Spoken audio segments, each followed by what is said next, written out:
Бүген сезнең игътибарыгызга яңадан туу дигән тапшыру тәкъдим итәбез.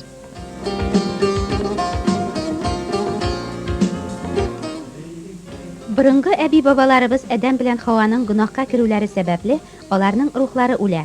Кеше белән Алла арасындагы гүзәл бәйләнеш өзелә. Чөнки Аллаһы тарафыннан бирелгән кешенең күңел төпкелләрен яктыртып торучы илаһи шәм сүнә. Һәм Адәм белән Хава үзләре кебек үк рухлары үле нәсел генә барлыкка китерә алалар. Безнең гөнаһлы һәм үле табигатыбызда җанлы, тере бер ни дә юк дип өйрәтә изге язмалар. Гөнаһ эчендә туганлыктан без дөрес тормыш белән яши алмыйбыз. Үзебезнең табигый халәтебездә без Аллаһы Тәгаләгә дошман. Без Аллаһы Тәгалә канунына буйсынмыйбыз һәм буйсына да алмыйбыз.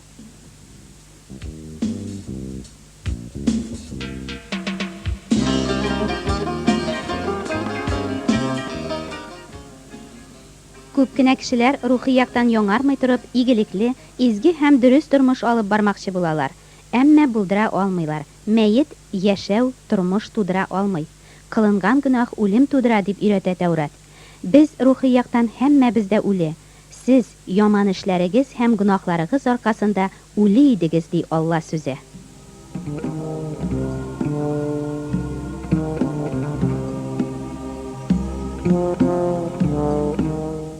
Тәүрат безне шулай ук безнең элеккеге табигатыбыз үтәдән үтә бозылган дип өйрәтә.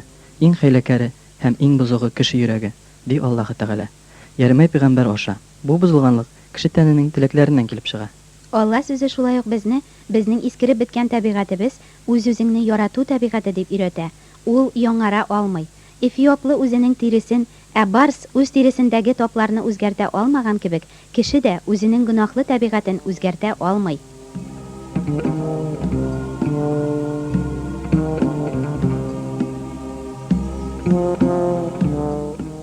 Бәндә күпме генә изге гамәлләр кылмасын, дини йолалар үтәмәсен, аның күңелендә кешелек канына шайтан хәйләсе нәтиҗәсендә үтеп кергән тәкәбберлек вирусы юкка чыкмый.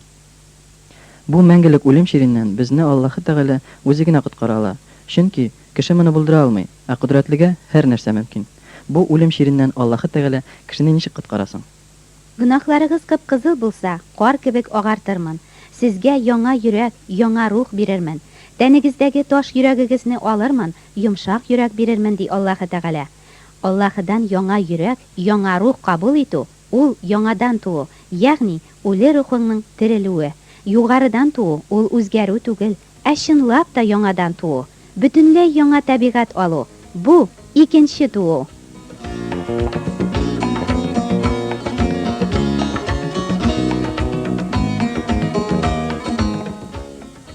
Ничек инде кеше яңадан туа алсын? Ул анасы карынына кереп, икенче тапкыр туа аламыни дип сорарсыз сез. Мөгаен, чынлап та бик урынлы сорау. Ничек аңларгасың яңадан туу дигән сүзләрне? Ни өчен кирәк ул безгә? Ул безгә бик кирәк икән. Ничек яңадан туаргасың? Яңадан туган жан нинди рухи сыйфатларга ия? Бүгенге тапшыруыбызда без изге язмаларга таянып һәм Худайның ярдәмен сорап, нәкъ шушы сорауларга җавап бирергә тырышырбыз.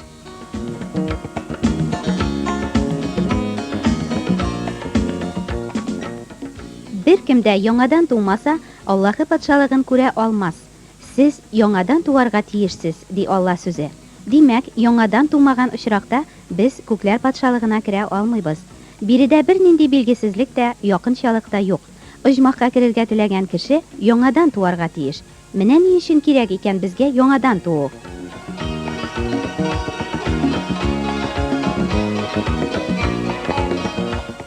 Яңадан туу ул Аллаһы Тәгалә башкара торган эш. Безне ул тудыра. Тән теләгеннән дә, каннан да, ирдән дә түгел, ә үзенең сүзеннән тудыра ул безне. Изге язмада былай дип укыйбыз. Шери торган орлыктан түгел, ә шереми торганыннан. Мәңге тере Алла сүзеннән тудыгыз. Аллаһының сүзләре Тәүрат һәм Инҗилдә язылганнарга ышанып, ихлас тәүбә иткән җанга Раббы үзенең сулышын өрә. Кешенең үле рухы терелә, йөрәге яңара. Бу иң бөек мөгъҗиза. Һәм илаһи табигатның кеше җанына үтеп керүе безне Аллаһы Тәгалә балалары итә.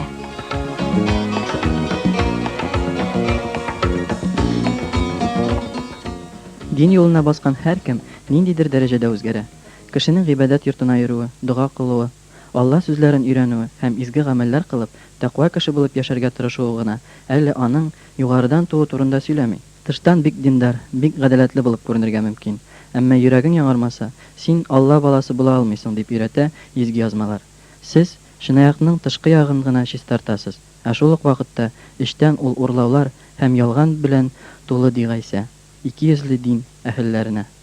Яңадан туу ул үзеңнең баштагы минеңне төзәтү, яхшыртырга тырышып үзгәртү түгел, ә яңа мин. Аллаһы Тәгалә дөрес итеп, чын-чынлап изге итеп тудырган мин. Кеше үзенең асылы буенча күк патшалыгы өчен Аллаһы Тәгалә таләп иткән изгелеккә ия түгел. Яңадан туганда гына андый тормышка башлангыч салынырга мөмкин.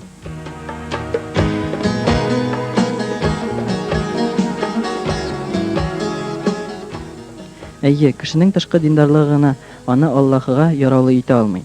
Тышкы тәкъвалык та, гомер буе җыйган саваплар да Аллаһы өчен мөһим түгел.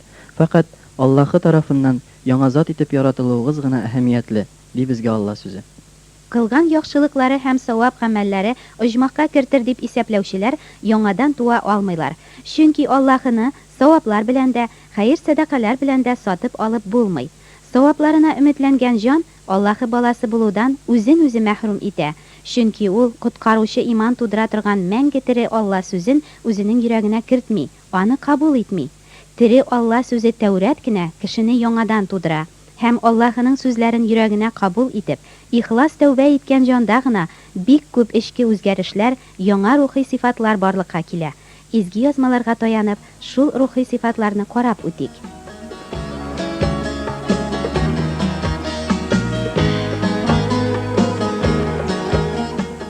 Аллаһы Тәгалә үзенә иман итүчене яңадан тудыра.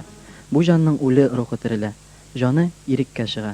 Дауд пәйгамбәр Аллаһы Тәгаләгә булай дип мәдхия җырлый: "Үзең үк яңадан тереләндердең, җанымны тәмугның иң төбеннән коткардың, иреккә чыгардың." Яңадан туган җанның фикерләре үзенә, кешеләргә, гөнаһка, дөньяга, Аллаһыга карашы тамырдан ук үзгәрә. Аның бөтен рухи мөнәсәбәте үзгәрә.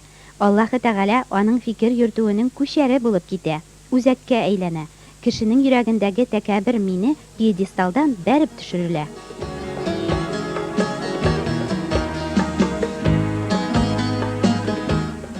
Яңадан туган җанга Ходай мәхәббәт бирә.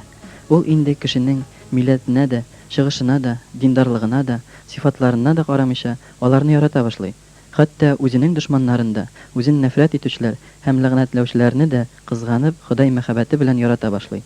Ә Ходай биргән мәхәббәт түземле, шәфкатьле, көнләшми, мактанмый, тәкәбберләнми, дурфа түгел, үз файдасын эзләми, ярсымый, яман эшләрне истә тотмый, ялганга сөенми, бәлки хакыйкатькә шатлана. Ул барысына да түзә, бар нәрсәгә ышана, һәр нәрсәгә өметләнә һәм сабыр итә.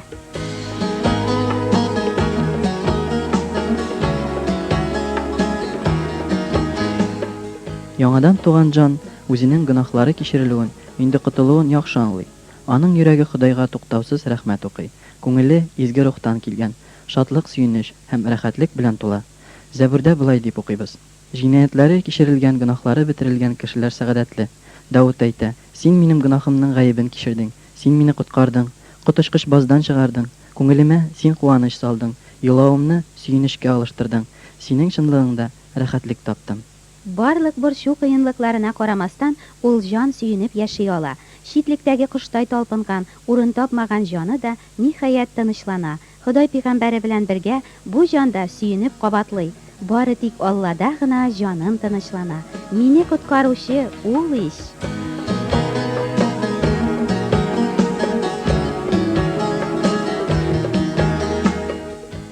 Яңадан туган җан гөнаһны нәфрәт итә башлый. Аңардан кача, гөнаһ яратучылардан да читләшә. Ул инде еш кына гөнаһны алдан күрә белә. Һәм Аллаһы аңа биргән зирәклек аны гөнаһ юлына басудан саклап тора. Әгәр ул гөнаһка керсә, аның шунда ук тынычлыгы һәм шатлыгы югала. Җаны әрни башлый һәм ул эшләгән гөнаһы өчен үкенеп уяла. Гөнаһка кереп, Ходайны рәнҗетүенә кайгыра. Үзен үзе хөкем итә. Яңадан ихлас тәүбә итмичә торып, ул тынычлана алмый. Мин әйттем: "Эй Ходай, мине ярлыка, җанымны сауыктыр, чөнки мин синең алдыңда гөнаһ кылдым. Ходай ялварган тавышымны ишеткәнгә, дуамны ишеткәнгә сөенәм. Ул миңа колагын салганга күрә, мин бар көннәремдә дә аңа сыенырмын", дип яза Дауд пәйгамбәр.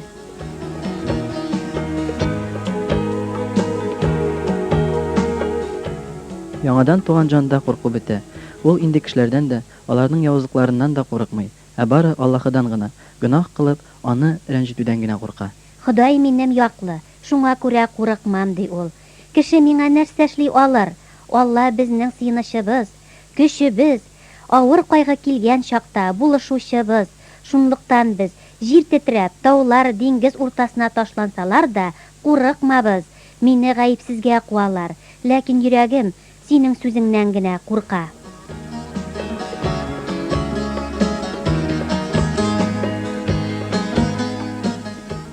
Аллаһыдан туган җан әкренләп үсә. Яңа туган сабый кебек ул Ходай сүзен, ягъни пак рухи сөт ишәргә омтыла. Ул үзе кебек үк югарыдан туган җаннар белән аралашудан ләззәт ала. Аларның фикерләре уртак, үзләре бердәм булалар, чөнки алар изге рух теләгәнчә фикер йөртәләр. Әгәр кемдә булса абынып, гөнаһка керсә, туганы аны яратып фаш итә. Аллаһыдан туган җан үзен фаш иткәнгә үпкәләп, аралашудан читләшми. Тәнкыйтьне кыен булса да кабул итә, гаебен танып, үзен хөкем итә. Шул чакта гына аның җаны яңадан Аллаһы биргән тынычлыгына әйләнеп кайта.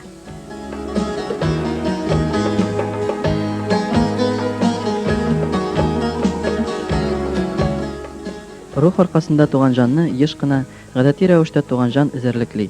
Хабилне Кабил, Исхакны Исмагыйль, Якубны Исав, Давудны Саул куган кебек, Аллаһыдан туган яңа җанны да еш кына үз туганнары яки башка иман итүчеләр эзәрлекли. Әмма кимсетүләргә, казауларга түзәргә, аларны кичерергә һәм яратырга Ходай бу җанга үзе көч бирә.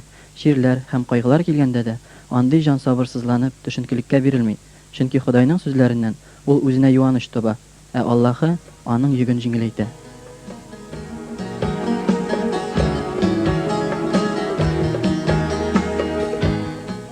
Нинди генә авыр язмышларга дучар булса да, яңа зат Аллаһының ихтыярына гына буйсынырга тели. Көндез дә, төнлә дә Алла аның исеннән чыкмый. Ул көне-төне дугада. Һәм Аллаһының коткаруы турында сөйләү бу җан өчен иң зур ләззәт. Синең искиткеч эшләрең турында белдеремен, патшалар алдында сөйләрмен һәм уялмамын. Аның минем җаным өчен нәрсә эшләгәнен сезгә дә белдерәм.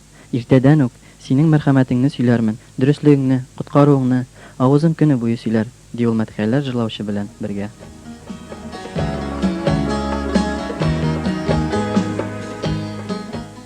Мәңгелектән үк Ходай тарафыннан сайланганнар Аллаһының һәр сүзенә ышаналар. Аның хак сүзләрен ялганнан айыра һәм таный алалар, чөнки моны аларга изге рух белгертә. Яңа җан Аллаһының кануннарын ярата. Алла сүзе аның өчен татлы рухи ризык. Сүзләрең синең бик тәмле, балдан да татлы. Синең сүзең иң саф һәм синең бәндәң аны бик яратты. Минем өчен синең өйрәтүең меңләгән алтын һәм көмешкә караганда яхшырак. Эй Ходай, мин синең үгетләреңне өйрәнергә телим, чөнки алар миңа һава кебек бик кирәк. Кеше уйлап чыгарганнарны күрә алмыйм, ә синең кануныңны яратам. Күп табыш тапканга сөенгәндәй, мин синең сүзеңә куанам. Ялганны сөймим һәм җирәнәм. Синең кануныңны исә бик яратам, дип яза Пәйгамбәр Дауд.